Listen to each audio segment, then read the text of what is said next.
ሰላም ጤና ይስጥልን ውድ የቻናላችን ተከታታዮች የፕሮግራማችን ቤተሰቦች፣ ይህ አብዲራዋ ቲዩብ ነው። ፕሮግራማችንን ላይክ በማድረግ እንዲጀምሩ፣ ላይክ ስታደርጉ የዚህም ፕሮግራም ተደራሽነት ተደማጭነት ከፍ ስለሚያደርግ ላይካችሁ ይጠቅመናል። ላይክ አድርጉ።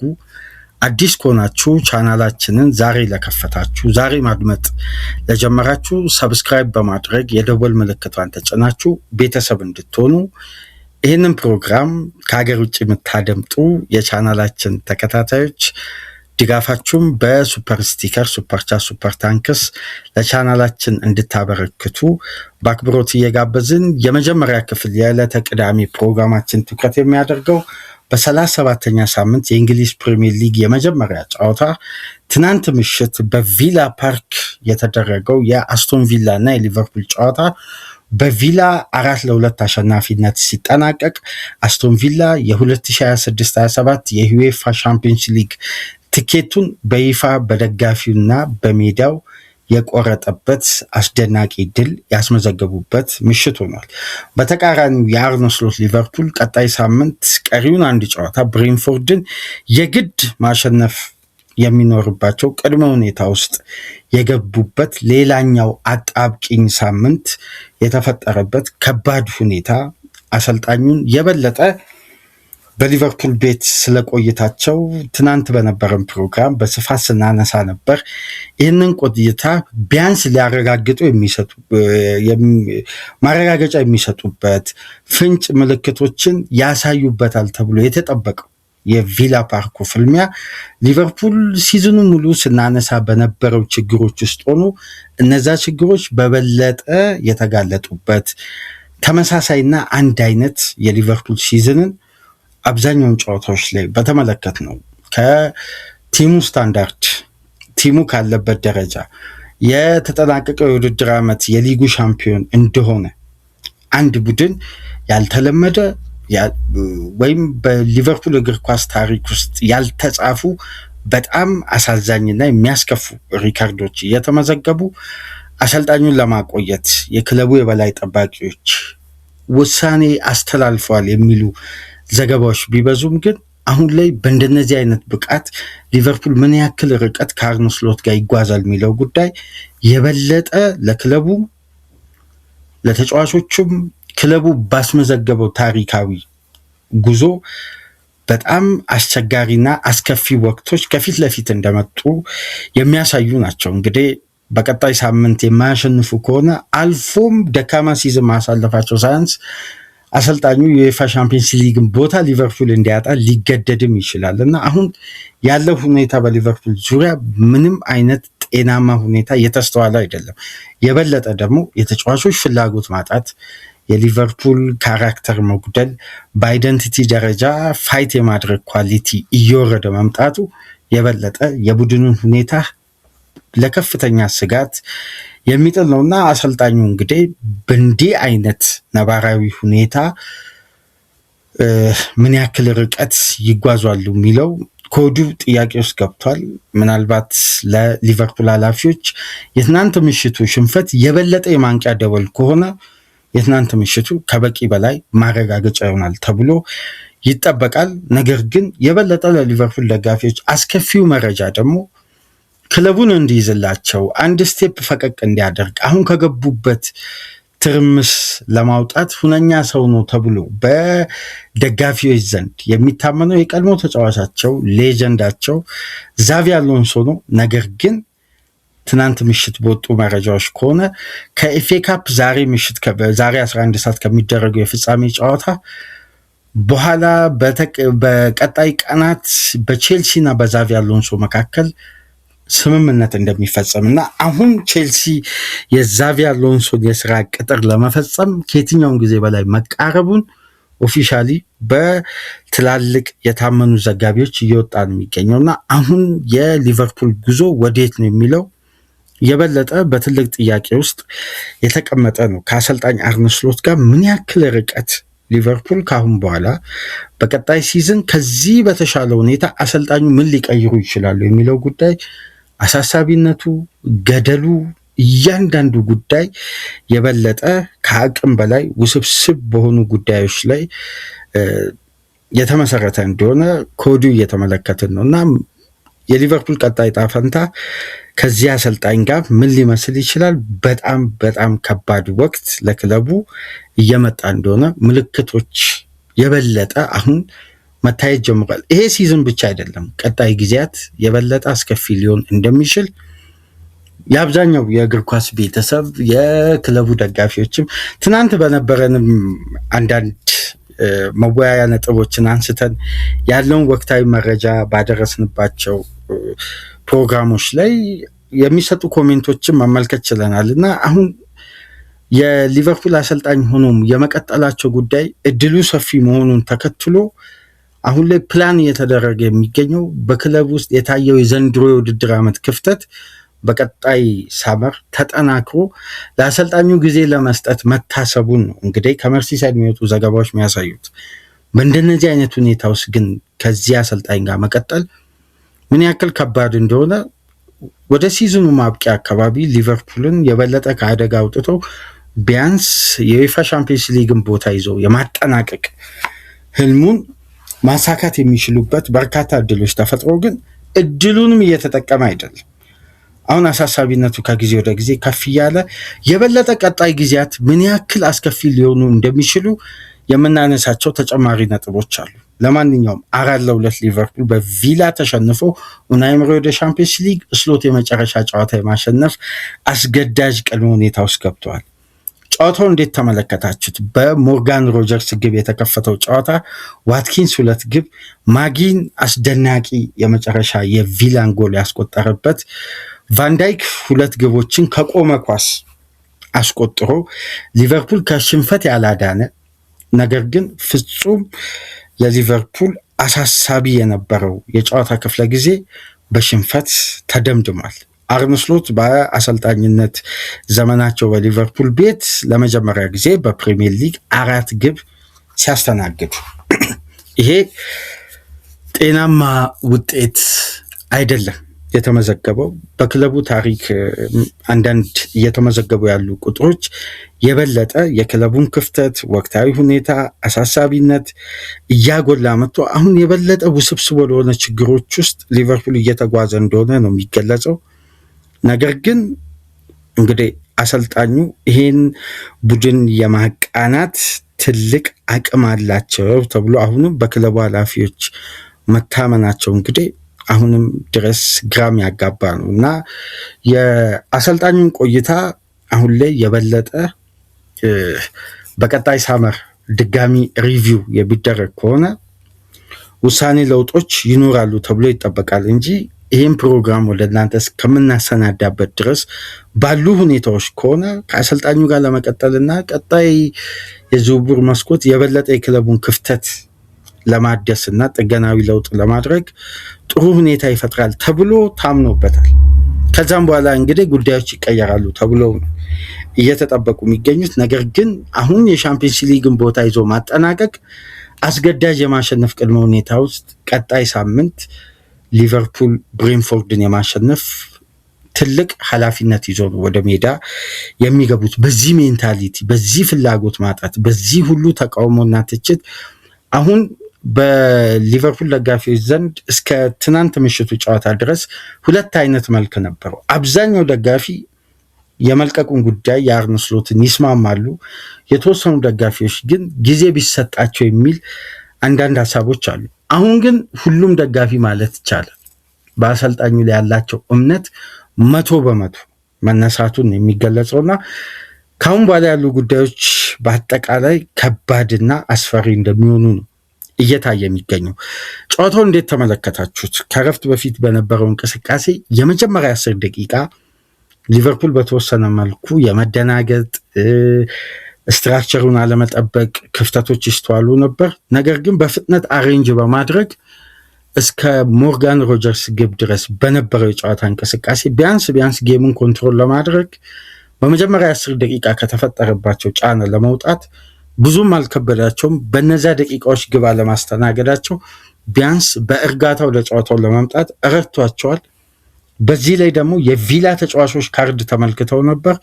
ሊቨርፑል ኦቨርሎዱን ማብዛት በነበረበት የጨዋታ ክፍለ ጊዜ በተመሳሳይ ስትራክቸር እና በአንድ አይነት የጨዋታ ቅርጽ ቪላን ወደ ጨዋታ የሚጋብዝ የሊቨርፑል ማጥቃት ጥራት የጎደለው በጣም የተዳከመ ነገር ግን ጨዋታውን ኮንትሮል የማድረግ አቅም ደግሞ የተሻለበት በጥሩ ሁኔታ ኳስን ይቀባበላሉ፣ በጥሩ ሁኔታ ወደ ሶስተኛ ሜዳ ክፍል ይገባሉ። ከዛም በኋላ ያለው ኢፈርት ሁሉ ከኤሪያ ውጭ የሚሞከሩ ኳሶች ካልሆኑ በቀር ወደ ተጋጣሚ ቦክስ ገብቶ አደጋ ለመፍጠር ፍጹም ክለቡ የተዳከመበት። በእርግጥ ኤኬቲኬም ኢሳቅም መጎዳታቸው፣ ሳላ ትናንት ገና ከጉዳት መመለሱ፣ በፊት መስመር በኩል ያለው የዴብዝ ማነስ ሊቨርፑል የበለጠ ሲያጠቃ በሪዮ ኖጎሞሃ በኩል ያለው የማጥቃት እንቅስቃሴ የተሻለ ነው ከሌሎች ተጫዋቾች የበለጠ እና አክቲቭ ባልነበሩበት አብዛኛው ደቂቃ ማጥቃቱ ጥራት በጎደለው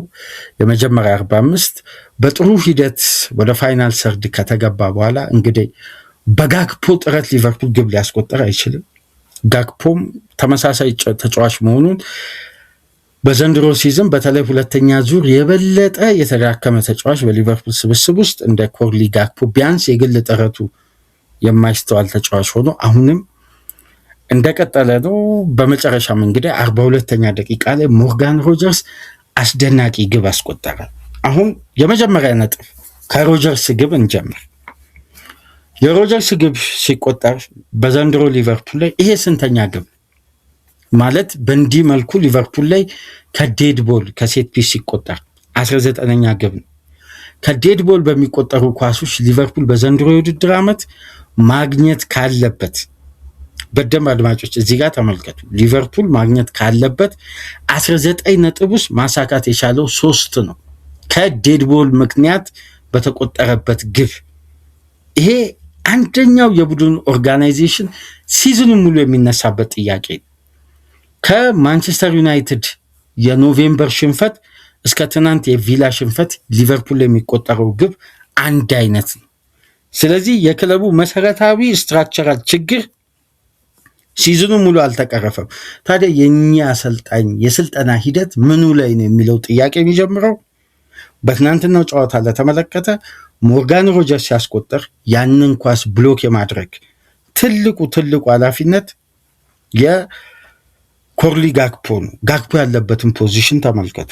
በተጨማሪ ማቲያስ ኩኛ ከማንቸስተር ዩናይትድ ጋር ሲያስቆጥር ማካሊስተር እንዴት ነበር ያንን ኳስ ተጠግቶ ስፕሪንት አድርጎ ብሎክ ማድረግ የሚችለውን ኳስ ሪድ በተጠናቀቀ ደቂቃ ሲያስቆጥር አብዛኛውን ጨዋታዎች ማንሳት እንችላለን። ከዴድቦል ሊቨርፑል በቀላሉ ግብ ማስቆጠር ይቻላል። እንዴት ዞኑን አጥሮ መከላከል እንዳለበት ገና መሰረታዊ የዲፌንስ ስትራክቸር ክለቡ የለውም አሁን ላይ። ለዚህም ነው በዘንድሮ ሲዝን 19 ከዴድቦል ኳስ ግብ ለማስቆጠር የተገደደው ለማስተናገድ። በቀላሉ ደግሞ ተጋጣሚዎች ሊቨርፑል ላይ ከሚያስቆጥሩት የጨዋታ ሂደቶች መካከል ከዴድቦል የሚቆጠሩ ኳሶች ናቸው። አንደኛ 19 የሴት ፒስ ግብ የተቆጠረበት እንቅስቃሴ የሞርጋን ሮጀርስ አስደናቂ ከረጅም ሬንጅ ላይ ያስቆጠረው አንደኛ ኳሱን ተቀብሎ ተረጋግቶ አንድ ስቴፕ ገፍቶ በዛ የሊቨርፑል የአደጋ ክልል ውስጥ አንድ ተጫዋች ያንን ኳስ ለመከላከል ጥረት አለማድረጉ ስፔስ አለመሸፈኑን ስናይ ወዲያው የምንረዳው ሊቨርፑል የዴድቦልን ኳስ ከመከላከል ጥራቱ የተነሳ ለመልሶ ማጥቃት የሚጠቀመው አንዱ ስትራቴጂ እንደሆነ በዩርገን ክሎፕ ዘመን የምናውቀው የሊቨርፑል አጫዋት ነው። ተጋጣሚ የዴድቦል ኳስን ሊቨርፑል ላይ ለማጥቃት በጣም ስጋት ውስጥ ይገባል። ምክንያቱም የዴድቦል ኳስ ከተነጠቀ ከተጋጣሚ በቀጥታ በመልሶ ማጥቃት ሊቨርፑል በሃይ ተርኖቨር እንደሚያስቆጥር ይታወቃል። ስለዚህ ተጋጣሚ በጣም ራሱ ላይ አደጋ እንዳይመጣ በጥንቃቄ የሚያደርገው እንቅስቃሴ ነው። ግን ዛሬ ላይ ሊቨርፑል ላይ በቀጥታ እንዲቆጠር አንደኛው የግብ መነሻ የሆነው ይሄ የዴድቦል ኳስ ነው። ሞርጋን ሮጀርስ ያስቆጠረው ግብ ላይ ሁለተኛ ነጥብ እናንሳ። በቀጣይ ሳመር አሊሰን የመልቀቁ እድል ሰፊ ነው። የሊቨርፑል ዋና ግብ ጠባቂ ሆኖ በቀጣይ የውድድር ዓመት በአንደኛ ግብ ጠባቂነት ሊሰለፍ የሚችለው ጆርጂ ማማርዳሽቪሊ ከሆነ የመጀመሪያው ሊቨርፑል ችግር የሚጀምረው ከዚህ ትራንዚሽን በግልጽ ለተመለከተ የኳሷንም ፍጥነት የሮጀርስንም የሹት አቅም የግብ ጠባቂውን ታይሚንግ እና ዲሲዥን የያዘውን ፖዚሽን የስፕሪንቱን አይነት ለተመለከተ አሊሰንን ለ9 ዓመት በግብ ጠባቂነት የተገለገለ ቡድን በማማርዳሽቪሊ ቀጣይ ሲዝንን ወይም ቀጣይ ጊዜያትን መረቡን ለማስጠበቅ ማሰቡ ይሄ እብደት እንጂ ተገቢ የሆነ ውሳኔ አይመስለኝም። በትናንትናው ብቃት እነዚህ ጉዳዮች ሲዝኑን ሙሉ የሚነሱ ነጥቦች ናቸው። የትናንትናው ግን የሲዝኑን የሊቨርፑልን ጉዞ አጠቃላይ ምስክርነት የሰጠ አንድ አይነት ቡድን እንደሆነ ይህንንም ከሚያሳዩ ጉዳዮች ተመሳሳይ ችግሮች አሁንም ክለቡ ላይ ይስተዋላሉ። የመጀመሪያ 45 ሊቨርፑል ክሬቲቪቲው ጥሩ ነው፣ ግን ክሬት የሚደረግለት ተጫዋች የለም። ክሬቲቭ ለመሆን ክለቡ ጥሩ ትራንዚሽን ያደርጋል። ፋይናል ሰርድ ላይ ትናንትናም በተደጋጋሚ ያለፉትን 4-5 ፕሮግራም ላይ እንደምናነሳው ሊቨርፑል በ10 ተጫዋች ነበር ሲጫወት የነበረው። ምክንያቱም ጋክፖን ፍሮንት ስትራይከር ማድረግ ሊቨርፑል ራሱን ለማጉደል የሚደረግ ስትራክቸራል ሂደት ነው።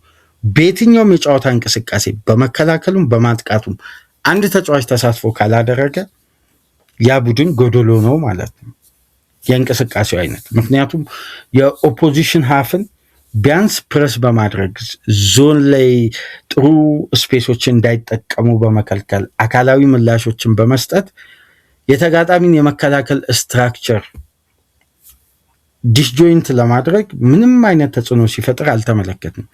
ይሄ ደግሞ የበለጠ በክለቡ ላይ የሚመጣውን ጫና በቁጥር አግድሎ ተጋጣሚ አንድ ትርፍ ተጫዋች ይዞ ነው ወደ ሊቨርፑል የመጫወቻ ክልል የሚመጣው።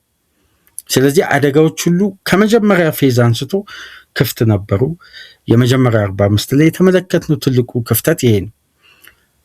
የሁለተኛ 45 ጨዋታ እንደጀመረ የመጀመሪያው ጉዳይ የሊቨርፑል 10-15 ደቂቃ የነበረው ብልጫ ልክ የማንቸስተሩ አይነት ኮንቲኒቲ የሌለው ግን በተጫዋቾች ጥረትና ሊቨርፑል አጋጣሚዎች የሚጠቀምበት ሞመንተም ነው። ከዛም በኋላ እኮ አስተማማኝነቱ ሁሌም ጥያቄ ውስጥ የሚገባው ያንን ውጤት የማስጠበቁ ጉዳይና በዛ ሞመንተም መቀጠሉ ነው።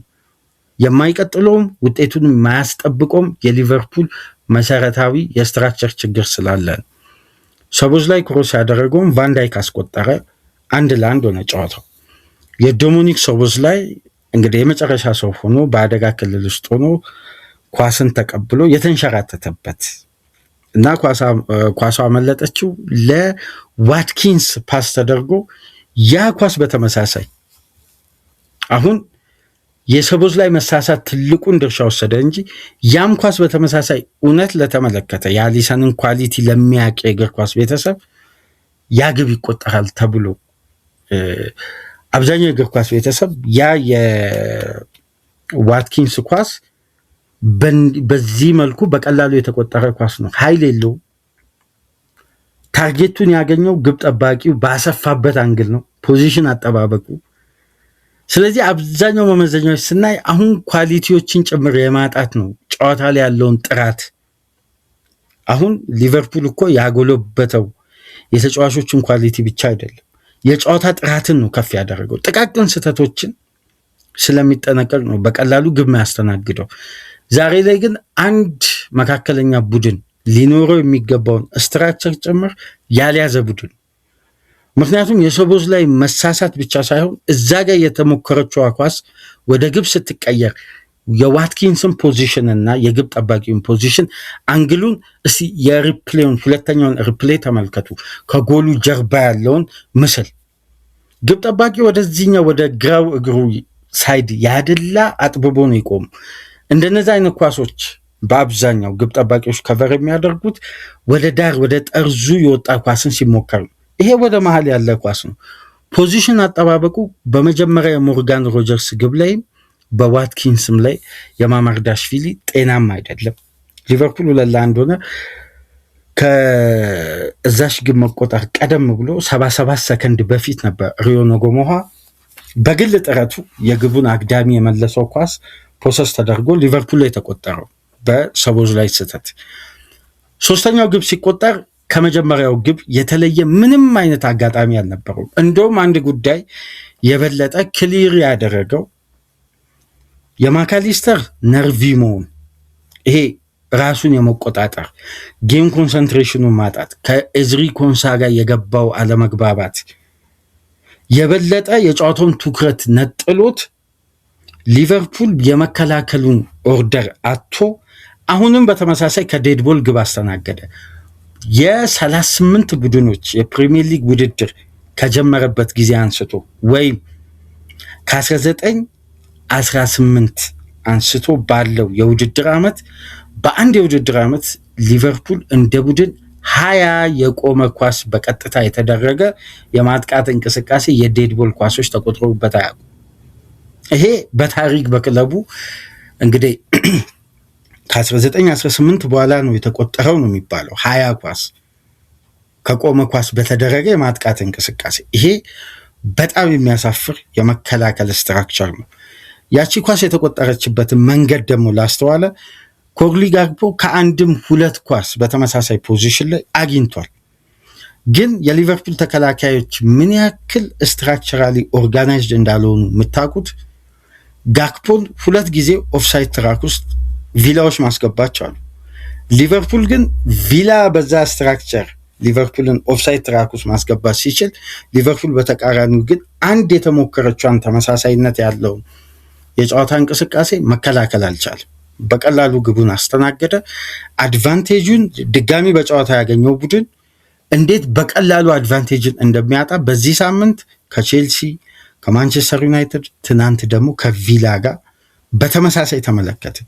አድቫንቴጅን የማስጠበቅ ጥንካሬ በብዙ መመዘኛዎች የሚስተዋለው በምንድን ነው? በጨዋታ ጥራት ነው። አንድ ቡድን የጨዋታው ፕላኑ ጥራቱ ከፍ ባለ ቁጥር ጨዋታዎችን የሚቆጣጠርበት አቅም እየተደራጀ ይመጣል። ገና መሰረታዊ የእግር ኳስ ስትራክቸራል እንቅስቃሴዎች የጎደሉት ቡድን ስለ ጨዋታ ጥራት ሊያነሳ አይችልም። አሁን መሰረታዊ የስትራክቸር ችግር ነው ያለው። ይሄ ደግሞ አንድ ሚድል ክላስ ክለብ ያለውን ስትራክቸር ያክል እንኳን ሊቨርፑል የለውም። ምክንያቱም በጣም ኦርዲነሪ ካራክተር ነው ያለው ሊቨርፑል የሚቆጠሩ ግቦች። ከዛም በኋላ ማጊን 4ኛውን ግብ ሲያስቆጥር እዛ ጋር የነበረው ትርምስ፣ ለመከላከል የሊቨርፑል ኢንቴንሲቲ ማጣት፣ የተጫዋቾችን አቋቋም ልክ ማጊን ሹት ከማድረጉ በፊት እስቲ ዞኑን ተመልከቱት። 5 ተጫዋች አለ። 5ቱ ተጫዋች 2 ተጫዋች ነው ማርክ ያደረጉት። ማጊን ብቻውን ነበር ከኤሪያ ውጭ ኳሷን ሲያስቆጥር። ማማርዳሽቪሊ የወጣበትን ርቀት ተመልከቱ። አብዛኛው ስህተት አንድ ቡድን ጨዋታን ለማሸነፍ ወደ ሜዳ ሲመጣ ሊቀንሳቸው ወይም እንደነዚህ አይነት ስህተቶች እንደማይፈጥር መሰረታዊ ቤዝ የሆኑ የጨዋታ ስትራክቸሮች የያዙ የአንድ ቡድን ምስሎች ናቸው። እነዛ ጉዳዮች ነው አይደለም የማሸነፊያ መንገዱን ያጨዋወት ሲስተሙ ማሳደግ ቀርቶ አንድ እግር ኳስ ክለብ በትልቅ ሊግ የሚወዳደር መያዝ ያለበትን የመጀመሪያ ክፍል ስትራክቸር የለውም። አይደለም ሃይ ስታንዳርዱን ደረጃ ቀርቶ መሰረታዊ ነው ምላችሁ። እስቲ 4ኛው ግብ ተቆጠረ፣ ቫንዳይክ ከዛም በኋላ ማስተዛዘኛውን ግብ አስቆጠረ። ዋና ነጥብ እናንሳላችሁ። አንድ በአንድ ባለው የአንድ ለአንድ እንቅስቃሴ መጥፎ ነው የሚባል ተጫዋች የለም። አሁን ከሊቨርፑል ኩናቴን ብታዩ ከኳስ ጋር ጤናማ ነበር። ቫንዳይክም ምናልባት በዘንድሮ ሲዝን ቫንዳይክ በተከላካይ መስመሩ ላይ ባይኖር ሊቨርፑል አይደለም ለሻምፒዮንስ ሊግ ቦታ ለኮንፈረንስ ሊግ ቦታ ይዞ የማጠናቀቅ እድሉ በጣም ዝቅተኛ ነው። ብዙ ገበናውን የሊቨርፑል እንደውም በዚህ ደካማ ሲዝን ውስጥ ቫንዳይክ ባለው አቅም በዚህ እድሜው ያለውን ነገር ሁሉ ሰጥቶ ነው እዚህ ደረጃ ላይ እንኳን መቀመጥ የቻሉት። አሁን ትልቁን ነጥብ የምንመለከተው በተናጠል የተጫዋቾችን እስቲ እንቅስቃሴ ስትመለከቱ በሜዳ ውስጥ ጥሩ አይደለም የሚባል ተጫዋች የለም። ግን እንደ ቡድን ደግሞ ሊቨርፑል ጥሩ አይደለም። ይሄ ዋነኛ ነጥቡ ምን መሰላችሁ? ስትራክቸር ነው። በጨዋታ ላይ ያለው የክለቡ ሚዛን አጠባበቅ፣ ሲከላከሉ ያላቸው ባላንስ። ኪርኬዝ በ1v1 ምርጥ ነበር። ግን ሊቨርፑል በእያንዳንዱ የአስቶን ቪላ ማጥቃት ውስጥ ክፍተቶች ሲፈጠሩ ኪርኬዝ የሚይዘው ፖዚሽን ከቫንዳይክ በጣም የተራራቀ ነው። በታችኛው የሜዳ ክፍል ጎሜዝ የሚይዘው ፖዚሽን ከኩናቴ በጣም የተራራቀ ነው። ከጨዋታው በኋላ ዋትኪንስ ምን ነበር ያለው? ምናልባት አድምጣችሁ እኮ እንደ ሊቨርፑል በጣም ስፔሶችን የሚከፍት ቡድን የለም ማለት። ምክንያቱም እነሱ በሃይ ላይ ነው የሚጫወቱት። እኔ የበለጠ የመሮጫ ቦታ አገኛለሁ። የበለጠ ደግሞ እነሱ ዲሽ ጆይንት ናቸው። ስትራክቸራሊ ባላንሱን የጠበቀ ቡድን አይደለም ማለት። ስለዚህ አንደኛው ተከላካይ ሲወጣ አንደኛው ተከላካይ ከቨር የሚያደርግበት ታይሚንጎች ሁሉ የተበታተኑ፣ እንዴት ኦርጋናይዝድ ሆኖ አንድን ጨዋታ ሞቢሊቲውን መጠበቅ፣ ከአማካይ ክፍል ወደ ተከላካይ ክፍል ያለው የሁለቱ ዲፓርትመንቶችን ስፔስ አጥብቦ የመከላከል ስትራክቸር ገና ቲሙ ላይ አልተገነባም። የፊት መስመሩ እንግዲህ ባለው ኳሊቲ ደረጃ የግል ጥረት ነው ጨዋታዎች ላይ ግቦች የሚያስቆጥረው እንጂ የሊቨርፑል ኢፌክቲቭ ሙቭመንት ወደ ግብ ሲቀየር እስካሁን ድረስ እኮ አላየ። በተለይ ያለፉትን 5-6 ጨዋታ አንዳንድ የፓላስ ጨዋታ ላይ የተስተዋለ እንቅስቃሴ ካልሆነ እንጂ በባህሪ የቡድኑ ስትራክቸር እንዴት ኦርጋናይዝድ ሆኖ እያንዳንዱን ስፔስ ለተጋጣሚ በቀላሉ የሚገኝ ነው። ኦርጋናይዜሽኑ ወጥነት የለው። ጨዋታ ኮንትሮል ለማድረግ የግድ ሊቨርፑል እግር ውስጥ ኳስ መኖር አለበት። ኳሶች ከተነጠቁ በኋላ ሊቨርፑል ላይ አንድ ቡድን አደጋ ለመፍጠር በቀጥታ አማካይ ክፍሉን መስበር ይችላል። ምንም አዲስ የተለየ ታክቲክና ኦርጋናይዜሽን ይዞ መቅረብ አይጠበቅበትም። አንድ ቡድን በቀላሉ የሊቨርፑል የአማካይ ክፍል ይከፈታል። በጣም በቀላሉ ያልተለመደ ፔኔትሬሽኖችን ካልተለመዱ ተጫዋቾች እናስተው። ትናንት ምሽት እንዴት ነበር የዩሪ ቴለመስ ፓሶች ለሰዎች ላይ ለማካሊስተር ለራያን ግራቨንበርግ ከባድ ነበር። ሊንደሎፍ እንዴት ነበር አማካይ ክፍል ላይ አስተማማኝ የነበረው ያለ ተፈጥሯዊ ፖዚሽን በቂ ከቨር ይሰጣል ለተከላካይ ክፍል። ሊቨርፑልስ በነግራቨንበርግም በማካም ይህንን ጉዳይ በቀጥታ ያገኝ። ስለዚህ አሁን ዋነኛው ችግር ስትራክቸር ነው። ስትራክቸሩ ደግሞ ባላንስ ያልሆነ ቡድን በየትኛውም መመዘኛ ወደ ቅርጹ ለመምጣት በጣም ጊዜ ይፈጃል። ገና እኮ ስትራክቸር ተገንብቶ ወጥነት ባለው የማጥቃት እንቅስቃሴ ሼፑ መያዝ አለበት። ይሄን ነገር የማስተካከል አቅም አላቸው ወይ ነው አሁን ትልቁ ጥያቄ አርመስሎት። ይሄ ከባድ ነው። ይሄ አብዛኛው የሊቨርፑል ደጋፊዎች ጥያቄ ይመስለኛል። በዚህ አይነት ስትራክቸር ምን ያክል ርቀት ነው ሊቨርፑል ሊጓዝ የሚችለው? ይሄ ጉዳዩን የበለጠ ክፍተቱን ሰፊ ያደርጓል። በተለይ በ38 የፕሪሚየር ሊግ ጨዋታዎች ገና እኮ ሊቨርፑል 38ኛውን አላደረገም፣ ግን በአንድ የውድድር ዓመት 38 የፕሪሚየር ሊግ ጨዋታ መደረግ ከጀመረበት ጊዜ አንስቶ ሊቨርፑል በፕሪሚየር ሊግ ሲዝን 52 ግብ አስተናግዶ አያውቅም። ይሄ በታሪክ ለመጀመሪያ ጊዜ። አሁን ሌላኛው አሳፋሪው ሪከርድ 52 ግብ ከ19 14 15 የውድድር ዓመት በኋላ በአንድ የውድድር ዓመት 52 ግብ የተቆጠረበት ቡድን ነው። ይሄ ማለት ከሊድስ ዩናይትድ ጋር ሊቨርፑል የተቆጠረበት ግብ እኩል። ይሄ አንዱ ከባድ ሁኔታ የሚያሳይ ነው። ሌላኛውን ነጥብ ላንሳላችሁ። ትናንትና በነበረን ቅድመ ጨዋታ ነጥቦች ስለ አሰልጣኙ ቆይታ አሁን ላይ ባለው ነባራዊ ሁኔታ ስንወያይ ከቶፕ 10 ክለቦች ጋር ከ9 ክለቦች ጋር የነበራቸውን ውጤት ተመልከቱ። ከ9 ክለቦች ጋር ካላቸው ይሄ አሁን ላይ ባለው ሁኔታ የእርስ በርስ ግንኙነት 7 ጨዋታ ተሸንፈዋል። አንዳቸው ወጡት ከአርሴናል ጋር ነው። ምንም ድል አላስመዘገቡ።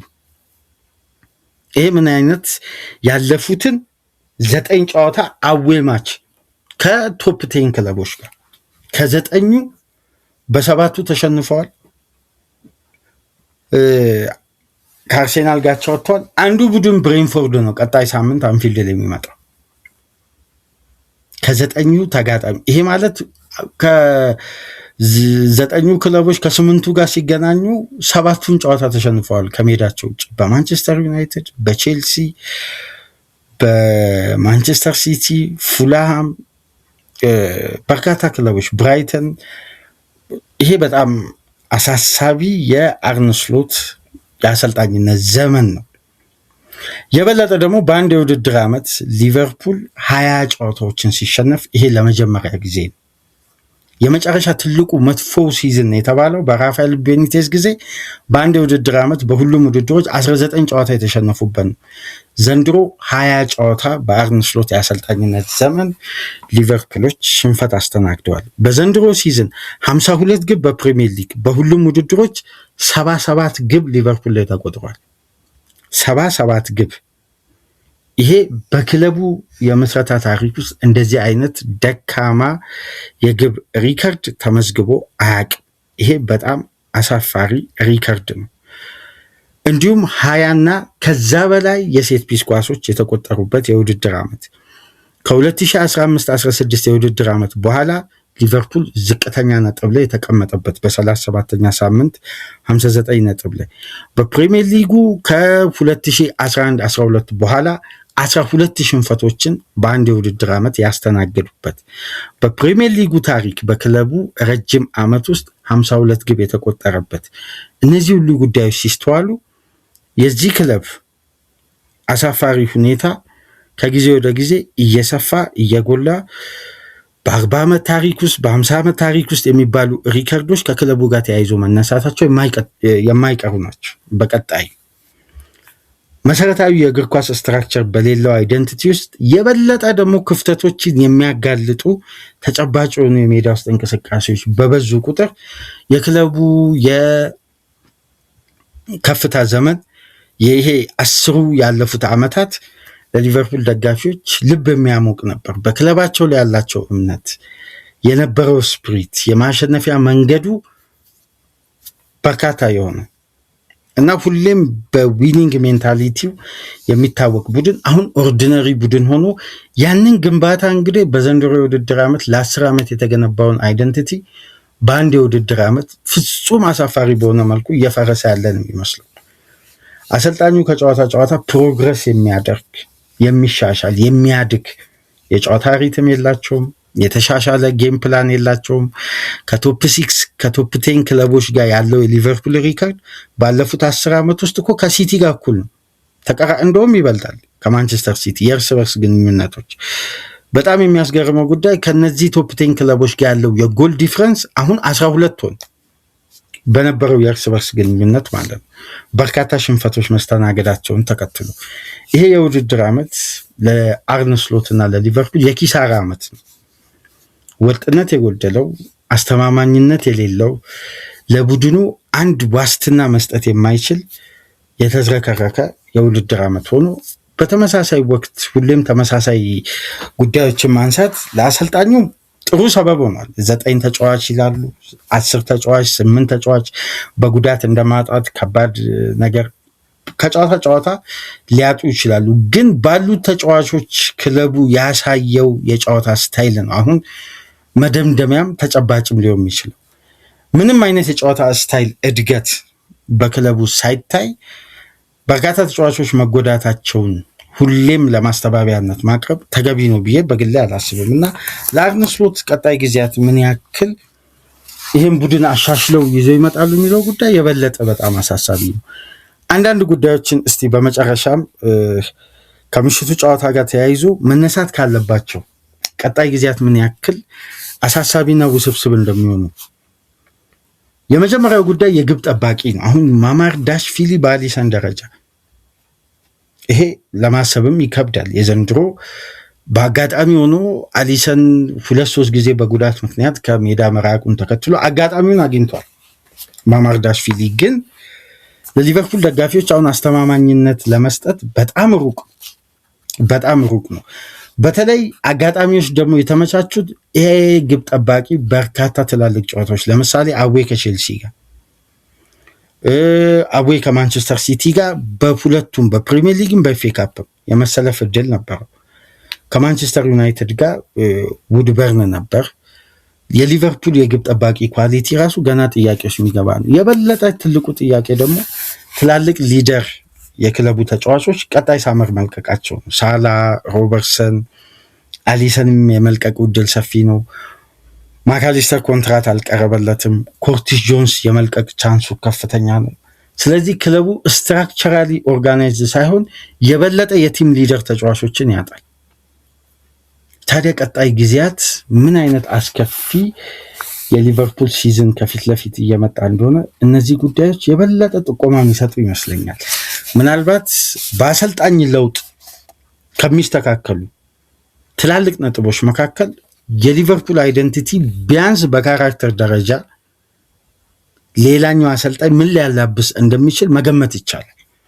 አሁን እኮ የአርነ ስሎት ያጫወት ስታይል አምና በሎ ብሎክ የሚጫወት ቡድን በመከላከል ጥንካሬው አነስተኛ ግብ ያስተናገደ ከፍተኛ ግቦችን ያስቆጠረ በርካታ ቁጥሮች አሉ። እነዚህን ሁሉ ባላንሶች ባንዴ ሲያጣ ዌል ኦርጋናይዝድ በሆነ ቡድን ውስጥ የተጨመሩ ቅመሞች ክለቡን ለሻምፒዮንነት አበቃ። እነዛ ቅመሞችን በተሻለ ኳሊቲ ደግሞ ሲጠናከሩ ኦርጋናይዜሽኑ ወደ ቀድሞ ስትራክቸር መመለስም ሳይቻል ባለበትም ማስቀጠል ከከበዳቸው የአሰልጣኙ አቅም ላይ ነው ትልቁ ጥያቄ። ስለዚህ አንድ አሰልጣኝ በክለብ ውስጥ ከሚገነባቸው ትላልቅ መሰረታዊ ጉዳዮች መካከል ተውት ኤንዞ ማሬስካ በቼልሲ ቤት ስትራክቸራል የጨዋታ ሲስተም ስላላቸው ነው። በነገራችን ላይ በኤንዞ ማሬስካ ስንብት አብዛኛው የቼልሲ ደጋፊ ደስተኛ አልነበረም። ስትራክቸራል ኦርጋናይዜሽን ስላለው ነው። ቡድኑ ያሉትን ክፍተቶች እንዴት ማኔጅ ማድረግ እንዳለባቸው ገና አሬንጅ እያደረጉ ያለ በአጋጣሚ ውጤት ጠፋ። እዚህ ላይ ደግሞ የፓወር ፍላጎታቸው የቼልሲ ኃላፊዎች አልፈቅድም ያሉት እሳቸው የፈለጉትን የኃላፊነት ደረጃና ተጫዋቾችን አስገዳጅ በሆነ መልኩ በየጨዋታው እንዲቀይሩ ከባክሩም ስታፉ ጫና እየበዛባቸው ሲመጣ ከክለቡ ጋር ለመለያየት አሰልጣኙም የተለያዩ ሁኔታዎችን አመቻችተውን የተለያዩት። ግን አሁን በዚህ የጨዋታ ቅርጽና በዚህ የጨዋታ ሂደት ምን ያክል ርቀት ይጓዛል? በጣም ከባድ ነው። ቀጣይ ዓመት ምን ያክል ተጫዋች ቢመጣ ነው እነዚህ ክፍተቶች በስትራክቸር ደረጃ ሊቀረፉ የሚችሉት? አሁን እኮ ሊቨርፑል የኳሊቲ ችግር ኖሮበት ወይም ትላልቅ ክፍተቶች ኖሮበት አይደለም። አወቃቀሩ፣ የጨዋታ አደረጃጀቱ፣ የጨዋታ አስተሳሰቡ፣ የማሸነፊያው መንገድ፣ የራሱን ዞን የመከላከል አቅም፣ እነዚህ ጉዳዮች ሲታዩ አንድ ክለብ ሊኖረው የሚገባውን መሰረታዊ የጨዋታ እንቅስቃሴዎች የሉትም። በግምትና ሲያጠቃ ያሉትን አማራጮች ሁሉ ጨልጦ ስለሚጠቀም እንዴት ከመከላከሉ ጋር ባላንስ እንደሚያደርጉ ላይ የተጠና አይደለም። ስለዚህ አንድ ቡድን ሊቨርፑል ላይ ገፍቶ አግሬሲቭ ሆኖ የሚያጠቃ ከሆነ በቀላሉ የሚቆጠርበት ቡድን ሆናል። ምክንያቱም በአንድ የውድድር ዓመት 77 ግብ ማስተናገድ ማለት ይሄ በጣም ከባድ ነው። 77 ግብ በአንድ የውድድር ዓመት፣ ይሄ የአሰልጣኙን ጌም ማኔጅመንትን በግልጽ የሚያሳይ ነው። ለሊቨርፑል ደጋፊዎች ጊዜው ከባድ ነው። የበለጠ ደግሞ ከባድ የሚያደርገው በክለቡ ደጋፊዎች የታመኑ አሰልጣኝ ደግሞ ወደ ለንደን ቼልሲ ለመዘዋወር መወሰኑን ተከትሎ፣ ምክንያቱም የሊቨርፑል ኃላፊዎች ምንም አይነት አፕሮች አላደረጉም። ስለዚህ አሎንሶ ስራ ፈቶ ቁጭ ብሎ ሊቨርፑል አሰልጣኙ እስከሚያሰናብት ድረስ አይጠብቅም። ስለዚህ አማራጩ መሞከር አለበት። ቼልሲ የተሻለ ኦፊሻል ቢድ ይዞ መጣ። እሱን ለመቀበል መቃረቡን ነው እንግዲህ ዘገባዎች እያሳዩ የሚገኙት። ለማንኛውም ከአስከፊው የ4-2 ሽንፈት በኋላ ቪላ በቀጥታ የሻምፒየንስ ሊግ ትኬቱን ቆርጦ ለቀጣይ ዓመት ኮንፈርት ዞኑን አመቻችቷል። የአርነ ስሎት ሊቨርፑል አስገዳጅ የብሬንፎርድ ጨዋታን የማሸነፍ ቅድመ ሁኔታ ውስጥ ገብቷል። ለማንኛውም ፕሮግራማችንን ላይክ አድርጉ። አዲስ ከሆናችሁ ሰብስክራይብድ፣ ከሀገር ውጭ የምታደምጡ ድጋፍ አድርጉ። በኤፍኤ ካፕ የፍጻሜ ጨዋታ ቅድመ ጨዋታ ነጥቦች ተመልሰን እንመጣለን። ሰላም ቆዩ።